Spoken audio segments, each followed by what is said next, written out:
आज का class narration चलेगा, ठीक है बाबू। नरेशन जो आपके हर प्रत्येक एग्जाम में कम से कम 6 मार्क्स के आते हैं। 60 मार्क्स का ग्रामर में आपका 6 मार्क्स का नरेशन आता है। वो नहीं 6 मार्क्स को आज कंप्लीट किया जाएगा, पूरा कंप्लीट। ठीक, कोशिश किया आ जाएगा पूरा ज़्यादा लॉन्ग ट्रिक से नहीं, थोड़ा शॉर्ट ट्रिक से खुद की भाषा में सीखा जाए। ठीक है। नरेशन जिसे हिंदी में कहते हैं कथन। कथन जानते हो बाबू क्या होता है? कथन होता है बयान। कथन क्या होता है? बयान। यदि हम कोई शब्द किसी को बताते हैं या बोलते हैं, वो सब क्या होता है? बयान कहलाता है। जैसे तुम लोग कभी जानते हो थाने में बयान बताओ तो बताएंगे किसने तुमसे कहा, तो पहले वो रिपोर्ट बताते हैं, उसने मुझे ये धमकी दी, ठीक है ना, क्या कहा, तो उसके बाद हम लिखवाते हैं कि नहीं लिखवाते हैं, वो सब बयान होता है बाबू। तो इसमें बाबू सुन लो, एक व्यक्ति जो दूसरे व्यक्ति से कुछ कहा, जैसे मान लो ये राम है, मान लो उस समय मैं था, ठीक है ना, ये मुझसे कुछ कह रहा है कि मैं दिल्ली जाऊंगा या मैं तुम्हारा भाई हूँ, चलो छोड़, मैं तुम्हारा भाई हूँ, ये बात मुझसे कह दिया। ये समय बीत गया, यहाँ पर मैं आ गया और तो तुम लोग को सुना रहा होगा नहीं। किसके बारे में सुनाऊंगा तब? राम के बारे में सुनाऊंगा, राम के। तब राम के बारे में सुनाने के 2 तरीके होंगे। कितने तरीके? 2 तरीके। एक, राम की भाषा को सीधी मैं डायरेक्ट हूबहू पेश कर दूंगा कि राम ने मुझसे कहा कि मैं तुम्हारा दोस्त हूँ। हूबहू उसके शब्दों को यदि मैं दोहरा दूं, हूबहू शब्दों को दोहरा दूं, तो आप कहेगा कि सर बोल रहे हैं, डायरेक्ट बोल रहे हैं। क्या बोल रहे हैं? डायरेक्ट। अब बोलना मेरा क्या है? स्पीच ना, भाषण है, डायरेक्ट, हाँ डायरेक्ट स्पीच। यदि मैं राम के कथन को थोड़े से शब्दों में थोड़ा सा परिवर्तन करके बोल दूं, अपने शब्द में कुछ शब्द में परिवर्तन करके अपना शब्द लगाकर, तो उसे हम क्या कहेंगे? इनडायरेक्ट। क्या कहेंगे? इनडायरेक्ट। आप लोग जान गए इतना कि नरेशन 2 प्रकार के होते हैं, डायरेक्ट स्पीच और इनडायरेक्ट। और आपके एग्जाम में भी आता है, डायरेक्ट को ही इनडायरेक्ट स्पीच में चेंज करने की बात करता है ना। अच्छा, कभी कभी इनडायरेक्ट को डायरेक्ट में भी चेंज करने के आते हैं, तो वैसे तो कोई दिक्कत नहीं होगा। यदि आप एक बार में यदि सीख गए, आपके ऑप्शन में क्या होते हैं देखो, आप यदि डायरेक्ट दिया हुआ है और 4 को ऑप्शन में इनडायरेक्ट दिए हैं, तो खोजना तो आसान। लेकिन यहाँ पर यदि इनडायरेक्ट दे दिया है, हाँ इनडायरेक्ट स्पीच दे दिया है, और आपको खोजने के लिए 4 ऑप्शन में से दे दिया जाए, तो क्या करना क्या है? तो देखेंगे कि किसका आंसर बन रहा है, तो नीचे से मिलाएंगे।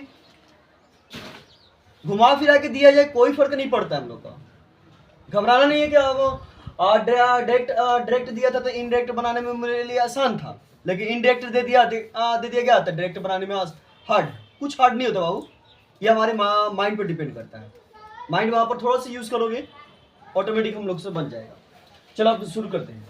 देखो बाबू, इतना समझ में सबको आया कि नरेशन को हिंदी में कहते हैं कथन, और नरेशन कितने प्रकार के होते हैं? 2 प्रकार। अब दोनों की थोड़ा सा डेफिनेशन सुन लीजिए हिंदी में, हमारी मातृभाषा में पहले सुनिए। डायरेक्ट स्पीच, जब किसी वक्ता के कथन को उसी के शब्दों में दोहरा दिया जाए तो उसे हम डायरेक्ट स्पीच कहते हैं। जब किसी वक्ता के कथन को, वक्ता मतलब व्यक्ति, जब किसी व्यक्ति के कथन को उसके शब्दों में ना कहकर अपने शब्दों में कुछ कह दें, तो उसे हम क्या कहेंगे? इनडायरेक्ट स्पीच कहते हैं। समझ में है? ठीक। अभी फिलहाल हम अपनी मतलब कि अपने लैंग्वेज में इसे पढ़ा जाए, तो जो भी आप पढ़िएगा डायरेक्ट या इनडायरेक्ट स्पीच में, तो उसमें 2 प्रकार के वाक्य होते हैं। कितने प्रकार के? 2। एक होंगे एक इनवर्टेड कॉम्स के अंदर वाले वाक्य, एक इनवर्टेड कॉम्स के बाहर। ये आपके मतलब दिए होते हैं, ठीक है। एक इनवर्टेड कॉम्स के अंदर, एक इनवर्टेड कॉम्स के बाहर दिए होते हैं। 2 वाक्य होते हैं, ठीक है। अब इसके अंदर भले वो कितनों भी हो, कितने भी वाक्य हो, उससे मुझे मतलब नहीं है। आपको गिनना है कि इनवर्टेड कॉम्स के अंदर एक वाक्य होते हैं और इनवर्टेड कॉम्स के बाहर। इसमें 2 लिख दे और सेंटेंस 3 जोड़ के बनाए, उससे मुझे मतलब नहीं है। फिलहाल अभी तुम लोग को खाली इतना ही समझना कि इनवर्टेड कॉम्स के एक अंदर होता है, एक बाहर वाला होता है, ठीक है। जैसे मान लो बाहर जो होता है वो व्यक्ति के बारे में बताता है, किस व्यक्ति ने किसको क्या कहा। मान लो कि इंग्लिश में लिख देते हैं यहाँ पर, ज्यादा रूल नहीं लिखवाएंगे क्योंकि रूल में आप लोग पूरा डिटेल से पढ़ चुके हैं, आज सिर्फ रिवीजन के रूप में पढ़ा रहे हैं। He says to me, he says to me, I am your brother या I am your friend, कुछ भी ये सेंटेंस दिया। अब आप लोग को समझ में आया कि ये है इनवाइटेड कॉम्स। क्या है? Inverted commas. क्या बोलते हैं? हाँ, इनवाइटेड कॉम्स बोलते हैं इसको। इनवाइटेड कॉम्स के अंदर वाला ये अंदर वाला सेंटेंस है, ये इनवाइटेड कॉम्स के बाहर वाला सेंटेंस है। ठीक है बाबू। अब दोनों जो है बाबू, किसी को अब हिंदी में कहते थे बयान, कथन ही नहीं, कथन मतलब बयान, किसी को बयान देते हैं। तो अब बयान को यदि इंग्लिश में कहा जाता है रिपोर्ट कहते हैं। क्या कहते हैं? आप किसी को रिपोर्ट कर रहे हैं कि नहीं? मैं राम की रिपोर्ट कर रहा था, मैं राम की रिपोर्ट कर रहा था। अब बताएंगे, पहली रिपोर्ट बताओगे किस व्यक्ति ने किसको क्या कहा, तो इसको कहेंगे रिपोर्टिंग स्पीच। क्या कहेंगे? हाँ, रिपोर्टिंग स्पीच कहेंगे बाबू। और यदि जो बयान अंदर का दोगे तो उसे कहेंगे रिपोर्टेड। क्या कहेंगे? क्या कह दिया वो अंदर वाला वाक्य है। क्या उसने कहा, उसने मुझसे कहा मैं तुम्हारा दोस्त हूं, तो ये बात बोल दिया, ये मैं तुम्हारा दोस्त हूं, ये बोल चुका है, ये बोल चुका है, तो रिपोर्टेड स्पीच कहेंगे। क्या कहेंगे बाबू? हाँ, रिपोर्टेड स्पीच कहेंगे। इतना क्लियर है सबको? कोई डाउटनेस? आगे देखा जाए। इतना क्लियर हो गया। अब तुम लोग जानते हो बाबू, फिलहाल के लिए इसे समझ लो कि ये घर के अंदर वाले सदस्य, छोटा सा अपनी भाषा में पढ़ने के लिए, ये घर के अंदर वाले मतलब सदस्य है, ये घर के बाहर वाले सदस्य है। अच्छा, कहते हैं ना कि इसको बाहर की हवा लगी हुई है, बाहर की हवा लगी हुई है। तो अब तुम लोग जानते हो कि अंदर वाले चीज को बदलेंगे किससे देखकर? तो बाहर वाले को देखकर। यही काम करेंगे ना, अंदर वाले चीजों को देखकर हमको बाहर, अंदर वाले चीजों को देखकर बाहर वाले को देखकर बदलना है। तो बदलना किसको? तो अंदर वाले को। किसको देखकर? बाहर वाले को। तो अब इतना समझ में आया। तो पहले अंदर वाले को क्या बोलते हैं? कहते हैं ना कि ये कौन सा पर्सन है। पर्सन और मनुष्य, फर्स्ट पर्सन है, सेकंड पर्सन है, थर्ड पर्सन। पर्सन तीन प्रकार के होते हैं ना, फर्स्ट पर्सन, सेकंड पर्सन और third person. First person I और वी, आई और वी होता है। यहाँ पर पर्सन लिखे थे, आई और we. Second person, second person you होता है। और थर्ड पर्सन ही, इट और नेम ना, जितने भी नाम आते हैं सब वो थर्ड पर्सन में आते हैं। अब देखो बाबू, नेशन में एक नियम है कि फर्स्ट पर्सन कभी भी मिले तो आपको किस में बदलना है? तो सब्जेक्ट में। सब्जेक्ट में चेंज कराने के लिए लिखवाए थे, यहाँ चेंज पर्सन होगा। तो अब जो है फर्स्ट पर्सन आई और वी को किस में बदलना है? सब्जेक्ट में। सेकंड पर्सन क्या होता है? यू। यू का कोई भाग लिखा हो, यू का कोई भाग लिखा हो। अभी आगे लिखवाएंगे कि सबके चार चार भाग होते हैं, सबके चार चार भाग। सब पढ़े हो ना तुम लोग? आई, मी, माई, माइन, और इसी तरह वी, अस, आवर, आवर्स। पढ़े हो ना? You, you, your, yours. पढ़े हो कि नहीं पढ़े हो? तो सबके चार भाग, मतलब कि इनके कोई भी रूप हो, यू के चारों में से कोई रूप हो, सेकंड पर्सन, उसको बदलना है किसको देखकर? तो ऑब्जेक्ट को देखकर। थर्ड पर्सन देखने को मिल जाए तो आपको नो चेंज, मतलब इसको बदलना ही नहीं है, नो चेंज। ठीक है, इतना क्लियर है? समझ में आया सबको? कोई दिक्कत? इतना समझ में आ गया कि फर्स्ट पर्सन सब्जेक्ट में देख के बदलेंगे, सेकंड पर्सन ऑब्जेक्ट में, और थर्ड पर्सन ही। तो अब मान लो कि जो पर्सन है बाबू, तो बदलना है, ये बदलते हैं इसको देखकर, तो ये बदलते हैं इसको देखकर, तो ये दोनों कहाँ होंगे? बाहर होंगे, तभी ना देगा। हम क्या बोले कि इनवाइटेड कॉम्स के अंदर वाले वाक्य वो घर का सदस्य मान लो, आइयो बाहर हो गए तो बाहर वाला सदस्य मान लो। अंदर वाले को ही अंदर वाले को बाहर वाले को देख के हवा लगी होगी, कुछ ना कुछ देख के हवा लगे तब वो बदला है। हम आगे पढ़ाएंगे तुम लोग को, ठीक? उसको देखकर आप लोग का शब्द मतलब बदल जाते हैं। तो कैसे बदलते हैं ये सब पढ़ेंगे। तो अब पता चल गया कि सब्जेक्ट या ऑब्जेक्ट, तो सब्जेक्ट या ऑब्जेक्ट बाबू होते हैं। तो सब्जेक्ट या ऑब्जेक्ट बाहर होंगे तभी ना बदलेगा, इसको बाहर रखेंगे तभी ये बदलेंगे, पर्सन तभी बदलेंगे। तो मान लो यहां पर होगा शुरू में ये क्या हुआ सब्जेक्ट, इन्वर्टेड कॉम्स के बगल में ये क्या हुआ तो ऑब्जेक्ट। अब ये पर्सन हो गए, क्या हो गए पर्सन हो गया। आई कौन सा पर्सन बाबू फर्स्ट पर्सन। तो फर्स्ट पर्सन किसको देख के बदलेगा तो सब्जेक्ट को। तो ये सब्जेक्ट यहाँ पर ही ना है, आई इसके जब भी होगी तो आई का कोई भी रूप हो तो यहाँ पर सब्जेक्ट को देख के ही बदलेंगे।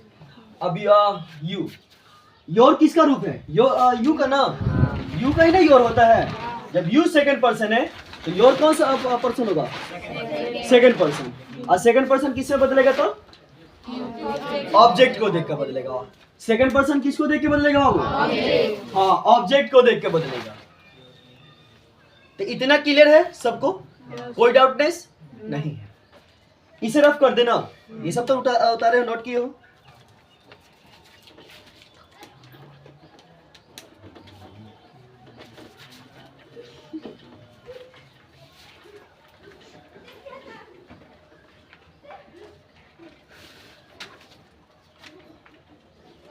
आई, मी, माई और माई, ये 6 गो स्टेप होते हैं, 6 पढ़े होगे तुम लोग।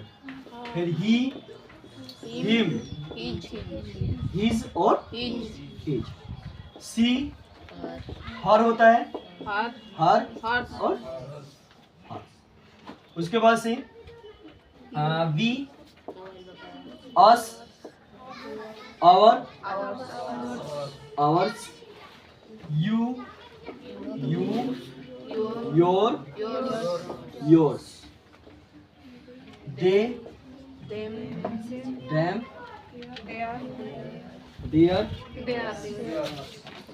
theirs। यही हो गया ना 6 स्टेप। इसके तुम लोग को लिखवाए हैं, ये सब्जेक्ट कहलाते हैं, ये ऑब्जेक्ट कहलाते हैं। ये दोनों पॉजिटिव है, लेकिन पॉजिटिव एडजेक्टिव कहलाते हैं, ये पॉजिटिव प्रोनाउन कहलाते हैं। चलो मान लो उतनी इंग्लिश मान लो नहीं याद रहा तो तुम लोग क्लास के रूप में पढ़ाए हैं। क्लास के रूप में ना मान लो ये फर्स्ट क्लास में है, ये सेकंड क्लास में है, ये थर्ड क्लास में है, ये फोर्थ क्लास में है। इतना पढ़ा है कि नहीं इस तरीके से। यदि बाबू इसको मान लो कि पहली क्लास है, दूसरा क्लास है, तीसरा क्लास है, चौथा क्लास है, फिलहाल के लिए अभी फिलहाल इतना ही मानो, मान लिए ठीक है। अब अंदर वाले को पहले पर्सन पढ़ेंगे कि नहीं। सबसे पहले काम क्या करना है, पहले आपको पढ़ना है पर्सन। क्या पढ़ना है पर्सन। अब फिर उस पर्सन को चेंज करना, देखो कि किस में वो चेंज होगा, ठीक चेंज होगा। यदि वो सब्जेक्ट या ऑब्जेक्ट से, सब्जेक्ट या ऑब्जेक्ट से पहले समझ लो, तब एक बार एग्जांपल देखना। पर्सन को किस में चेंज करना है, पर्सन को जो सब्जेक्ट या ऑब्जेक्ट। थर्ड पर्सन तो चेंज नहीं होगा। जब ये चेंज करना होगा ये इसको बोलेगा, कभी भी पर्सन अंदर वाला बोलेगा बाहर वाले को कि तुम्हारे कारण मेरे घर पर डांट पड़ती है, तो वो पूछेगा कि तुम कौन सी क्लास में पढ़ते हो। मान लो कि सबके 4 भाई, सब अलग अलग। अब माई जो है अब ही को फोन कर रहा है कि तुम्हारे कारण मुझे डांट पड़ रही थी। ये पूछेगा ना तो तुम कौन सी क्लास में पढ़ते हो, तीसरे क्लास में। तो ठीक है हम अपने भाई को भेज रहे हैं थर्ड क्लास में, तो कौन था हीज, तो ये इससे फरियाना। तो इस प्रकार से करना है। थोड़ा सा यहाँ पर देख लो एग्जांपल में, समझ में आ जाएगा सबको। यहाँ पर देखो बाबू, आई जो है, आई कौन सा पर्सन है, पहले पर्सन पढ़ना कि नहीं। हाँ फर्स्ट पर्सन। फर्स्ट पर्सन किसको बदलेगा तो ये इसको कह रहा है कि तुम्हारे कारण मैं बदल गया, मेरे घर के बोल रहे हैं। तो अब ये पूछ रहा है कि तुम कौन सी क्लास में पढ़ते हो, तो कह रहा है मैं पहली क्लास में। तो ये भी कह रहा है कि मैं भी पहले क्लास में था। ठीक है मैं ही आ रहा हूँ यहाँ पर। तो पहले इसको बदलते हैं यहाँ पर। तो यहाँ पर ही आएगा कि नहीं आएगा, आ जाएगा ना बाबू। उसके बाद से ही के साथ ईज लगता है, इस लगाते हैं। योर जो है, यू पहले पर्सन पढ़ेंगे। कौन सा पर्सन ये, पहले पर्सन पढ़ेंगे ना, सेकंड पर्सन किसमें बदलेंगे, ऑब्जेक्ट में। अब योर कहता है, योर यहाँ पर है योर कहता है मी को, ये योर मी को कहता है कि मैं तुम्हारे कारण बदलेगा। तो अब ये भी पूछेगा ना कि तुम कौन सी क्लास में हो, कहता है हम तीसरी क्लास में पढ़ते हैं। योर तीसरे क्लास में है कि नहीं, यहाँ पर देखोगे तो योर तीसरे क्लास में पढ़ता है। तो कहता है ठीक है हम नहीं पढ़ते तीसरे क्लास में, मेरा भाई पढ़ता है, हम उसको भेज रहे हैं। तो मी का तीसरे क्लास में कौन पढ़ता है बाबू, माई। यहाँ पर क्या आएगा? My friend. अच्छा ये बताओ कुछ समझ में आया? आया कि नहीं?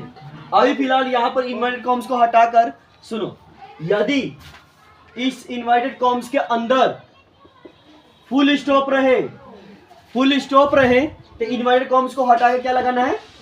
दैट का प्रयोग करना है। क्या लगाना है? हाँ, तो यहाँ पर हम लोग दैट लगाएंगे।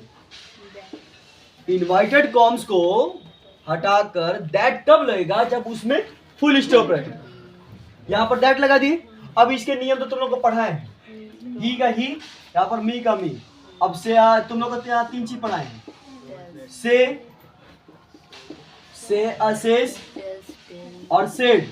इसके साथ सभी के साथ टू लगा हो तो आपको बदलना है टेल और टेल्स और टोल्ड। और दूसरा नियम से, सेज और सेड टू, मतलब सबके साथ टू लगा हो, तीनों के टू लगा हो।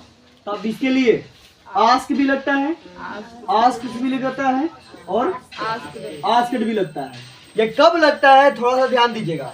यदि इन्वर्टेड कॉम्स में फुल स्टॉप रहे तो फुल स्टॉप का मतलब अफर्मेटिव और निगेटिव का निशान, अफर्मेटिव और हाँ फुल स्टॉप रहे तब आप टेल, टेल्स या टोल्ड में लिखिए। और यदि इन्वर्टेड कॉम्स में फुल स्टॉप ना रखे क्वेश्चन मार्क रहे तो क्वेश्चन मार्क पूछे जाते हैं। तो से टू, सेज टू और सेट टू काट के, से टू काट के आस्क, सेज टू को काट के आस्क, मतलब इसमें ऐसा लगा था, इसमें भी आस्क, और सेट टू को काट के आस्क लग गया। यदि क्वेश्चन मार्क रहे तो बाबू इतना क्लियर है सबको? कोई डाउटनेस? तो पहला स्टेप में कोई गलती नहीं होना चाहिए। फुल स्टॉप लगा तो हम टेल वाला पर लगाएंगे। यहाँ पर टेल्स लगेगा कि नहीं लगेगा? टेल्स में टू भी कट जाता है, टू नहीं लगता है। टेल के बाद ऐसा का प्रीपोजिशन का भी टू नहीं लगता है, इसलिए टू भी कट जाता है, सेज टू का। He tells me that he is my friend। इतना क्लियर है सबको? कोई दिक्कत? एक दो एग्जांपल और सिखाते हैं तब आगे नेक्स्ट आगे बढ़ते हैं।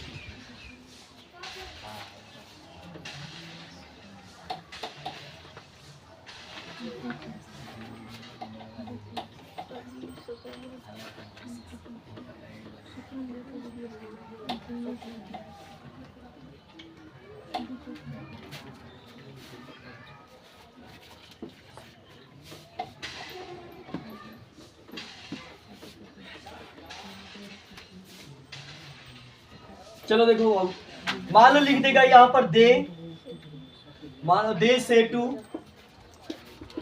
हिम यू आर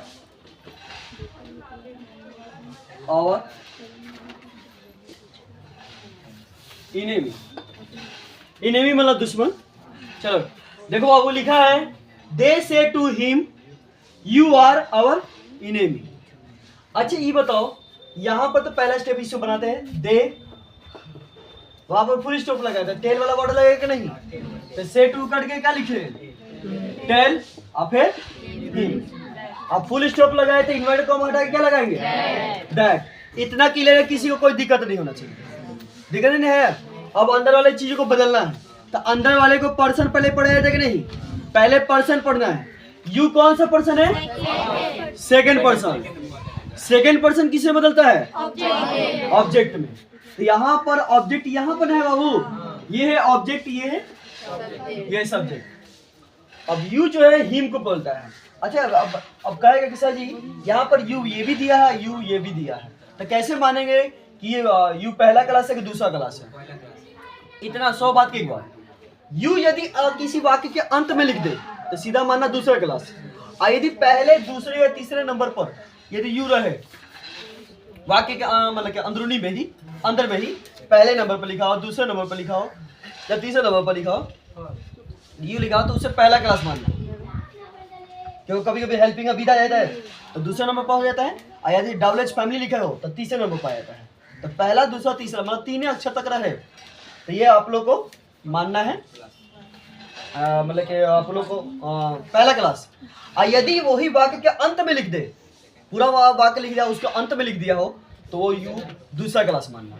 यहाँ पर यू पर तो यू जो है हिम को कहता है, यू जो है हिम को कहता है कि मैं तुम्हारे कारण जो है घर पर डांट पड़ती है मुझे, लोग कहते हैं कि वहाँ तुम बदल रहे हो।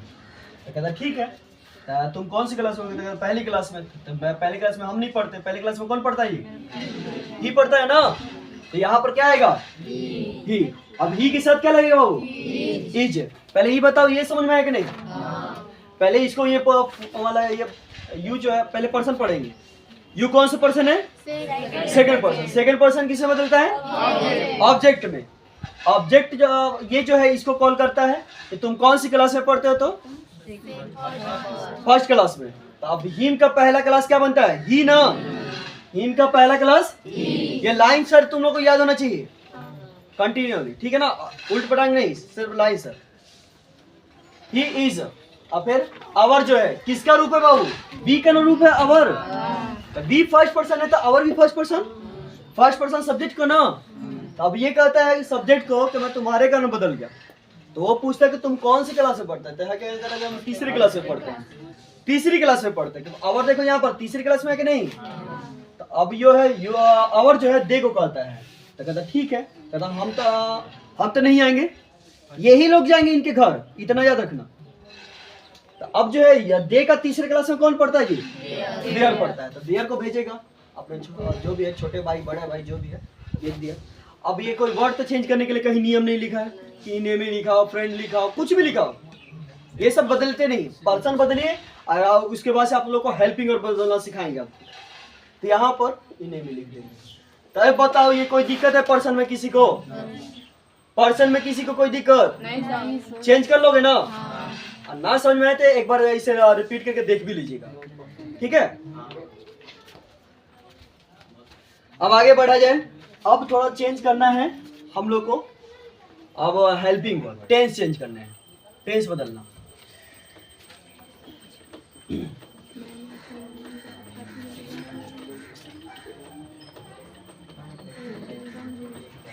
सबसे बड़ा डिपेंड ये बताओ, हम कुछ भी बदलते हैं तब बाहर वाले को देख के बदलते हैं कि नहीं? हम शुरू में ही बोले कि जब भी बदलना है तो इनके पर्सन ही बदले तब बाहर वाले को देख के ही बदल रहे हैं, बदल रहे कि नहीं? अब आपको हेल्पिंग वर्ब भी ईजेमर को वाज वर्ब कब लिखा जाएगा, जब वाज वर्ब को हैड बीन कब लिखा जाएगा, ये कब चेंज होता है? इसको भी बाहर वाले को देख के ही बदलना है। तो अब थोड़ा ध्यान से सुन लीजिए।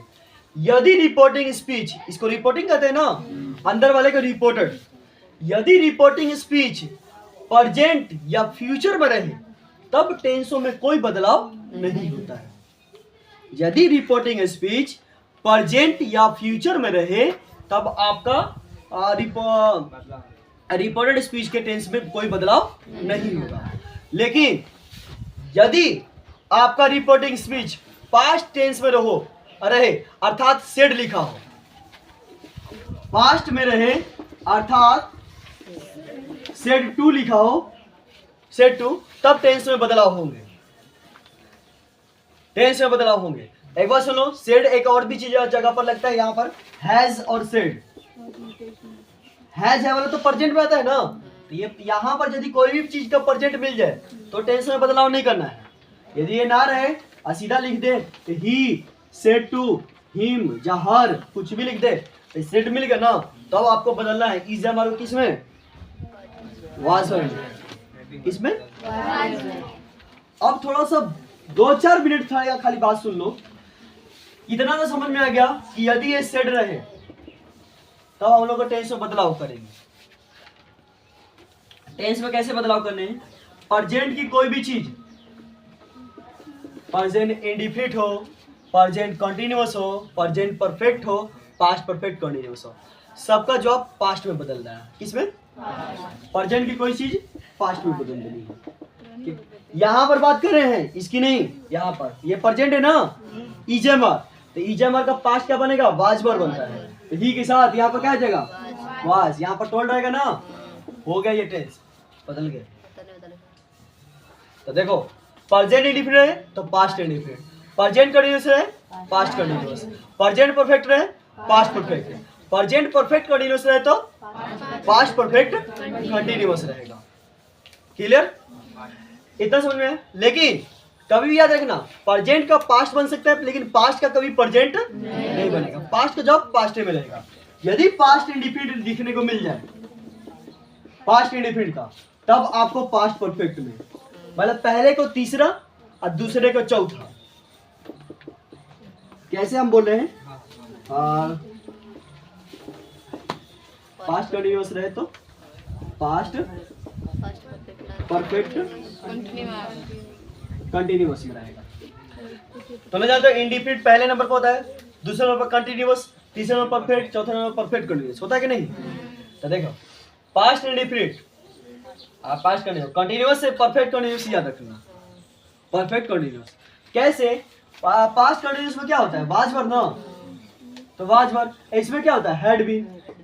तो अब या तो इस तरह टेंस में याद रख लो, जो हम कुछ रूल लिखवा देंगे उस तरह याद रख लो, ठीक है?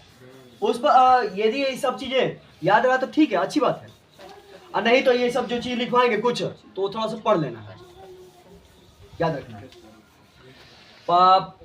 पास्ट इंडिफिनिट को, मतलब पास्ट इंडिफिनिट को पास्ट परफेक्ट, पास्ट कंटिन्यूअस को पास्ट परफेक्ट। हाँ, लेकिन ये दोनों चीज रहे, कभी भी उल्टा नहीं ना होता है, इसको कभी आगे कोई स्टेप नहीं बना है, इसीलिए नो चेंज।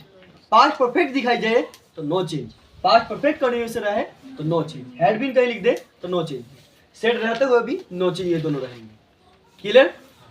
अब थोड़ा थोड़ा सुन लो, या तो इस वीडियो के थ्रू आप उसे नोट करके लिख लीजिएगा, हम आराम से बोल रहे हैं। इच एम आर को वाज वर्ब में, इज एम आर को वाज वर्ब में, फिर हैज हैव को हैड में, हैज हैव को हैड में, यदि वाजवर रहे तो हैड बीन में, वाजवर रहे तो हैड बीन में, विल रहे तो वुड, विल का वुड, और सेल का शुड, विल का वुड। अब देखो ये बच्चे का कंफ्यूज होते हैं कि सर एक बात बताइए, यहाँ पर हम बाई चांस एक छोटा सा एग्जांपल में लिख देते हैं बाबू, यू, यहाँ पर यू विल बी लिख देते हैं, यू विल बी और इन्हें भी, तो विल देकर यहाँ पर वुड नहीं लगाना है, यहाँ पर डिपेंड करता है, यहाँ पर याद मान लो मी लिख देता, मी लिख देता, तब इसको यदि चेंज करते तो आई लिखते कि नहीं लिखते? आई लिखते ना। तो अब देखकर विल देकर वुड नहीं लगाना है, विल सेल का यहाँ पर नियम लिखा होता है, नरेशन में लिखवाए होंगे, विल सेल का यहाँ पर वुड और शुड दोनों एक साथ लिखवाए थे, दोनों एक साथ लिखवाए थे। आपको चुनना पड़ता है कि आपका यहाँ पर क्या फीलिंग हो रहा है, आई के साथ क्या लगता है? सेल। अब सेल की जगह पर क्या लिखेंगे? शुड का प्रयोग करेंगे। इन्हें लेकिन विल का वुड नहीं चेंज करना है, यहाँ पर पहले इसे चेंज करिए, तो आई के साथ क्या लगता है? सेल। तो सेल में, सेल का दिमाग रखिए, सेल का किस में चेंज होगा? तो शुड में चेंज होगा, तो शुड में चेंज करके यहाँ पर लिख सकते हैं, कोई दिक्कत है? तो विल सेल में, हाँ, यहाँ पर यदि ही में लिखा था, यहाँ पर ही लगाते क्या बनता है? यहाँ पर वुड बनता। क्या बनता बाबू? वुड बनता। इसको देखकर वुड थोड़ी लगाए, इसको देखा ही के साथ विल लगता तो विल का वुड बनता। खाली फ्यूचर खाली विल और सेल इस प्रकार से दिमाग में रखना है। कोई डाउट नहीं? हाँ, कोई डाउट नहीं है? नहीं सर। आगे देखा जाए।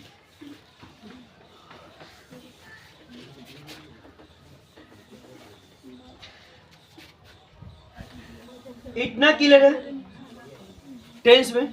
अब सुन लो, उसी तरह मोडास में भी, मोडास पढ़े हो, कैन का बनेगा कुड, कैन का कुड, और मे का माइट, मे का माइट बनता है।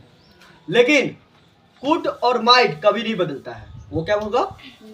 No change. उसी तरह शुड भी नो चेंज, वुड भी नो चेंज, क्योंकि इनका कहीं नियम नहीं लिखा है। वुड, शुड, कुड और माइट, ये चार चीज नो चेंज। उसके बाद से हैड टू रहे, हैड टू रहे तो डबल हैड टू, क्या लगेगा? Double had to. अब थोड़ा सा एक चीज याद रखिए, ध्यान दीजिए, सुनिएगा। मान लो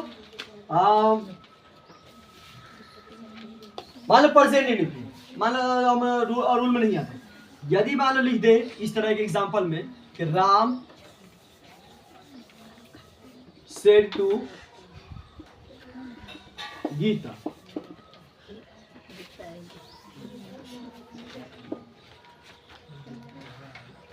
I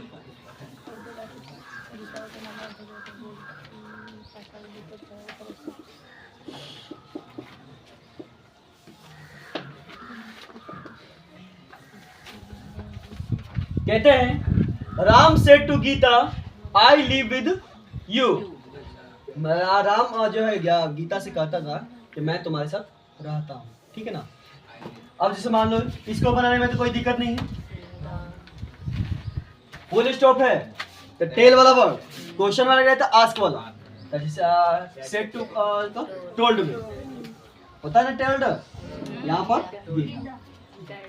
उसके बाद से दैट लग जाएगा, इसमें तो कोई दिक्कत नहीं। अब ये है सब्जेक्ट, ये है ऑब्जेक्ट। कभी भी याद रखना नाम का प्रोनाउन आता है ना, प्रोनाउन नेमिंग वर्ड, तो पुरुष का नाम रहे, एक पुरुष का नाम तो ही मानते हैं, और एक स्त्री का नाम रहे तो सी, और एक से अधिक कुछ भी चीज लिखे तो दे। 3 वर्ड याद रखा करो। यदि बॉय लिखे, अच्छा नाम आए तो ये पता चलिए था राम सोहन या मोहन लिख दे तो पुरुष के नाम के लिए ही मानते हैं। लड़की के लिए कोई भी हजारों नाम है, लड़की को तो सी मानते हैं। लेकिन लिख देगा बॉय तो बॉय के लिए भी ही मानेंगे। एक लड़का है ना लेकिन ज्यादा मानते बॉयज तो दे मानेंगे। अब यहीं पर राम एंड श्याम यहीं पर लिखे होते हैं, Ram and Shyam said to Gita, तो 2 नाम आता ना तो उसको क्या मानते हैं, दे। एक नाम से अधिक वाले को हम क्या मानते हैं, दे। एक पुरुष के लिए ही, लड़की के लिए क्या मानते हैं, सी।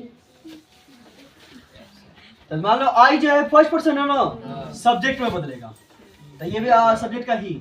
आई पहला क्लास है, ही भी पहले ही क्लास है, यहाँ पर ही लगेगा ना, ही लग जाएगा। अब समझ में आ रहा होगा सबको, ही।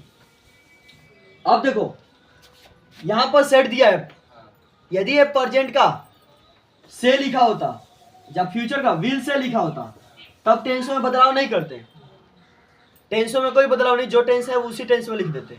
लेकिन यहाँ पर सेट लिखा है ना बाबू, सेट लिखा है तो अब लोग टेंस में बदलाव करेंगे, तो टेंस में बदलाव करेंगे, तो यहाँ पर बदलाव किया जाएगा।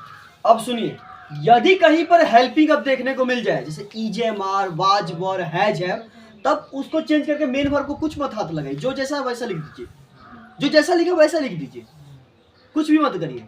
यदि किसी वाक्य में आपका हेल्पिंग अब ना दिखे तो 2 ही टेंस में चल जाना है, या तो वो प्रेजेंट इंडिफिनिट या तो वो पास्ट इंडिफिनिट। दोनों पढ़े हैं ना, हजारों ये सब चीजें बताते रहते हैं।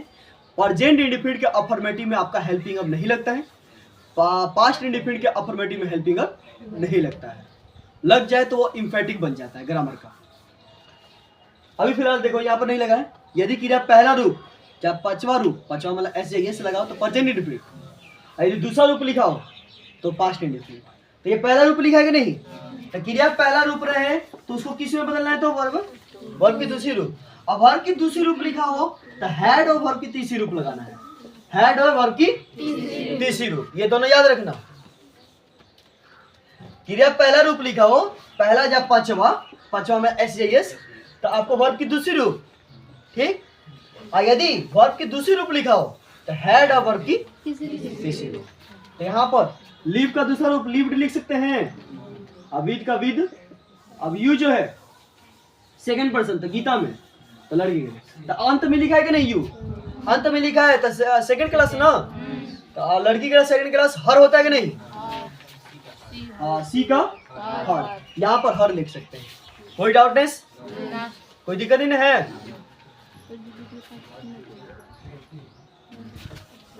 इतना क्लियर है सबको, तो अब कोई दिक्कत नहीं। अब एक और चीज सुनिए, आपके एग्जाम में आता है,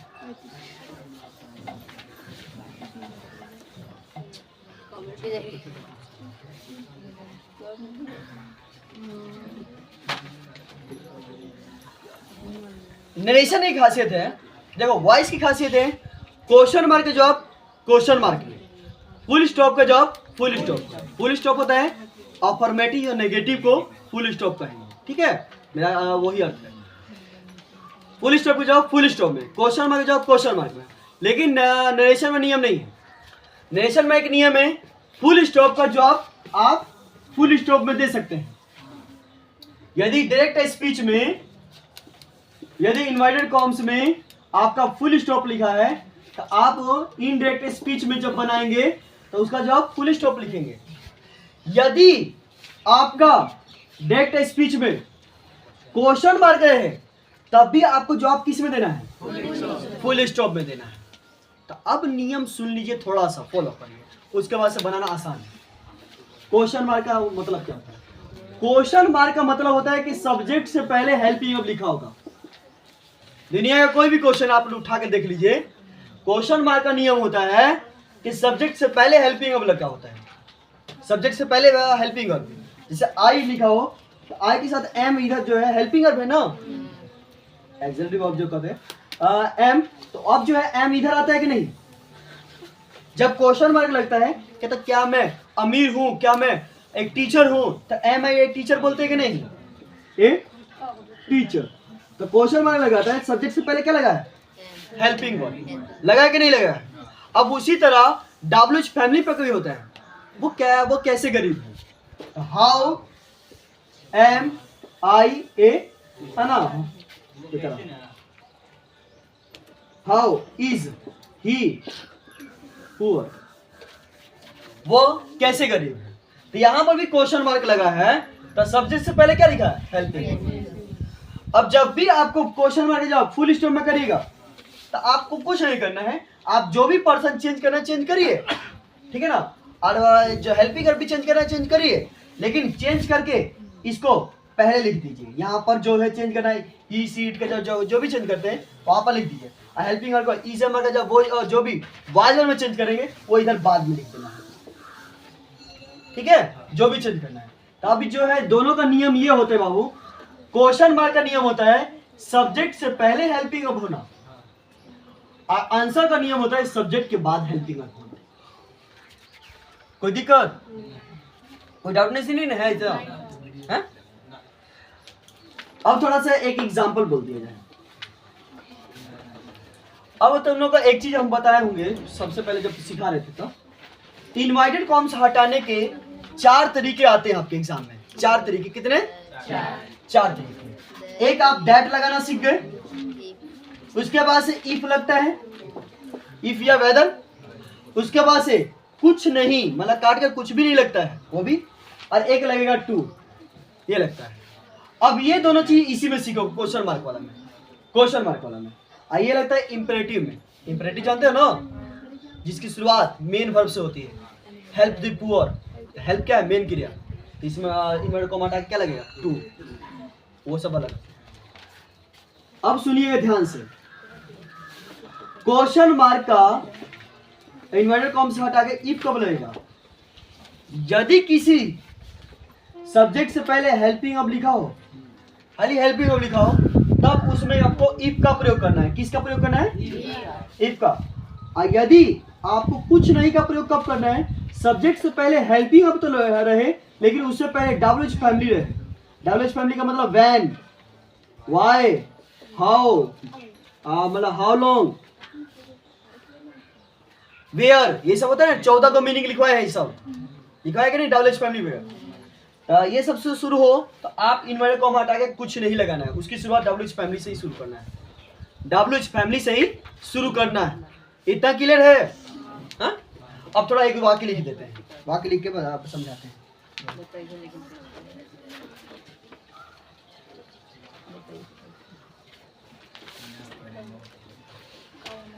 जैसे मान लो लिख देगा सी said to us,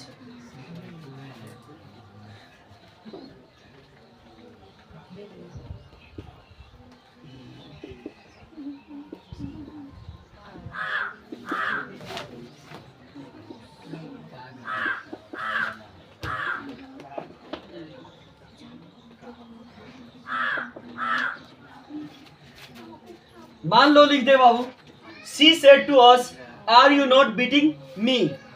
question mark लगाया कि नहीं? क्वेश्चन मार्क लगाया तो इसका नियम क्या होगा?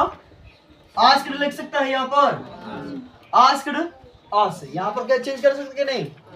सेड टू गार्ड यहाँ पर क्या लिखेंगे? आस्क्ड। तो सी आस्क्ड अस, इतना क्लियर है? अब क्वेश्चन मार्क के 2 नियम, इफ नहीं तो कुछ नहीं। कुछ नहीं तो वहां लगेगा जहां पर डब्ल्यूएच फैमिली है। यहाँ पर डब्ल्यूएच फैमिली है, हेल्पिंग से शुरू है कि नहीं? हम लोग इफ लगा सकते हैं, यहाँ पर लगा सकते कि नहीं? इफ लगा दिए। अब देखो आप पर्सन चेंज करिए, क्वेश्चन मार्क जवाब आपको फुल स्टॉप में देना है ना, भाई दोनों चेंज करेंगे। इजे मार्क जवाब वाज में चेंज करेंगे क्योंकि यहाँ पर पास्ट लिखा है, लेकिन हम इसको बदल देंगे। पहले इसको चेंज करें, पर्सन सेकंड पर्सन ऑब्जेक्ट में ना, सेकंड पर्सन किस में? ऑब्जेक्ट में। देखो दूसरे नंबर पर लिखा है पहला क्लास है ना, यू जो है पर्सन में पहला क्लास है, तो अस से कहता है कि मैं तुम्हारे का नंबर बदल, तो ये पूछता है कौन सी क्लास है, तो पहला क्लास, तो अस का पहला क्लास वी बनता है। क्या बनता है? तो यहाँ पर वी लिख सकते हैं, वी लिख सकते हैं कि नहीं? अब देखो सेड लिखा है तो टेंस में बदलाव हो गए, ईजा मार को वाज वर्ब में, तो वी के साथ वाज लगता है कि वर्ब लगता है? वेयर नहीं पढ़ना, वर्ब बोला जाता है। क्या बोलते हैं? हाँ, तो वी के साथ क्या रहेगा? वर्ब। उसके बाद से नॉट लगेगा ना, नॉट। उसके बाद से बीटिंग। जब हम बोले कि जब हेल्पिंग अब चेंज कर दिए तो मेन टेंसों में कुछ बदलाव नहीं करना है, जो जैसा है वैसे ही लिख देना। मी जो है आई का ही ना रूप है, आई फर्स्ट पर्सन है तो मी भी फर्स्ट पर्सन। फर्स्ट पर्सन किस में बदलेगा? सब्जेक्ट में। तब मी जो है सब्जेक्ट में क्या बदलेगा, तो क्या लिखेंगे? इसको बोल रहा है कि तुम्हारे का नाम बदल गया, तो ये पूछेगा ना उससे, ये सब भी पूछते हैं उससे कौन सी क्लास में, तभी ना ये लोग जाएगा उसकी क्लास के अपने भाई को भेजकर कि जाओ उससे बात कर लो। तो मान लो बी जो है सी से बोलता है, तो ये बोलता है क्या, वो बोलता है कि हम दूसरे क्लास में, सी का दूसरा क्लास। हाँ, ये सिर्फ समझाने के लिए है। ज्यादा रूल बच्चों को पढ़ाने के बाद से ना बच्चे को समझ ही नहीं आता है, इसीलिए बच्चे जो है इस तरीके से समझ जाते हैं। हाँ हाँ सॉरी, सही पकड़ा, यहाँ पर फुल स्टॉप रहेगा, फुल स्टॉप रहेगा। ठीक, क्लियर है? इतना समझ में आया? कोई डाउटनेस नहीं ना? अब एक और थोड़ा समझ लो, और उसके बाद से दो चार चीजें और भी हैं, लेकिन नेक्स्ट टाइम हम बता देंगे। एक चीज और बता के इसे स्टॉप कर देते हैं।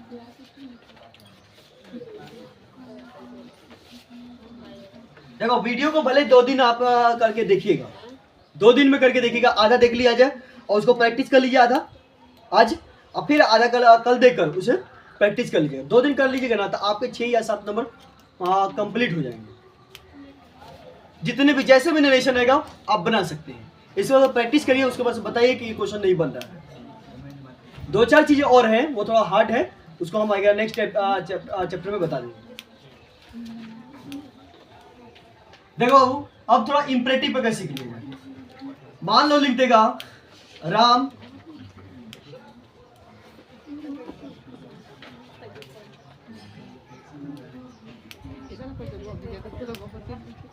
says to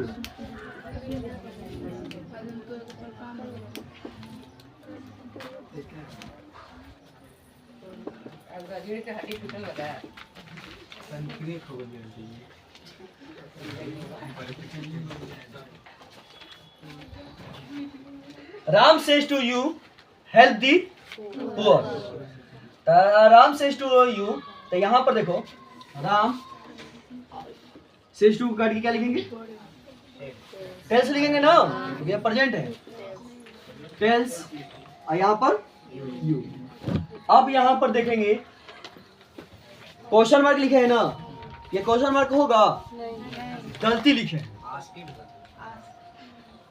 गलती हो जिसकी शुरुआत क्वेश्चन मार्क कब लगता है? या तो हेल्पिंग वर्ब से शुरू होती है या तो डब्ल्यूएच फैमिली से। यहाँ पर क्वेश्चन मार्क लिखा, ऊपर से इन्वर्टेड कॉम्स बंद भी नहीं किए, यहाँ पर फुल स्टॉप होगा। सुनो, इंपरेटिव सेंटेंस दोनों को पढ़ाए होंगे। इंपरेटिव सेंटेंस का, इंपरेटिव सेंटेंस की शुरुआत हमेशा मेन वर्ब से होती है। किससे? मेन वर्ब से होती है। मेन वर्ब से यहाँ पर मेन वर्ब जानते हो ना, जो हमारा शारीरिक अंग से क्रिया होती है, खाना पीना, उठना बैठना, लिखना पढ़ना, सोना रोना धोना, ये सब होता है कि नहीं होता है? हेल्प एक मदद करना ना, तो मेन क्रिया से जिस वाक्य की शुरुआत मेन वर्ब से हो तो वो इंपरेटिव सेंटेंस आते हैं। इंपरेटिव में आप लोग पढ़े ऑर्डर पे का, एडवाइस पे का, रिक्वेस्ट पे का, अन्य भी चीजें होती हैं, लेकिन मुख्य रूप से आपको 3 चीज बताया जाता है, वहां ज्यादा चीजें। आप लोग जब भी आपकी किसी शुरुआत इंपरेटिव से हो, इन्वर्टेड कॉमा हटा के क्या लगाना है? अब आगे इंपेरेटिव जो लिखा वो सेम टू सेम छाप दो। हेल्प दी। अब बताओ क्लियर,